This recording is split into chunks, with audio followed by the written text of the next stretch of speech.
હવે વાત કરીએ ધાનેરાની, તો ધાનેરાની અંદર યુવતીનો વિડીયો વાયરલ થવાની ઘટના સામે આવી છે અને પૂર્વ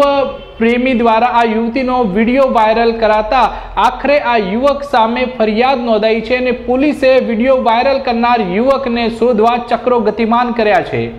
ધાનેરામાં રહેતી અને પ્રતિષ્ઠિત ઘરની યુવતી કોલેજ કાળના મિત્રએ 1 વર્ષ પહેલા લગ્નની લાલચ આપી અભદ્ર વિડીયો ક્લિપ ઉતારી હતી અને ધાનેરામાં રહેતી અને કોલેજ કાળમાં યુવતીએ યુવાનીના જામમાં કોલેજના જ જાવેદ અબ્દુલ મેમણ રહે ધાનેરા લાધાપુરાવાળા સાથે પ્રેમ સંબંધ બંધાઈ ગયો હતો અને જે પ્રેમ સંબંધમાં શાન ભાન ગુમાવેલી યુવતીને લલચાવી ફોસલાવી લગ્ન કરાવવાના ઈરાદે 1 વર્ષ અગાઉ યુવતીને ફોન પર વિડીયો કોલ કરીને અભદ્ર માંગણીવાળો વિડીયો મોકલવા જણાવ્યું હતું, જેથી યુવતીએ આ બાબતે સહમતિ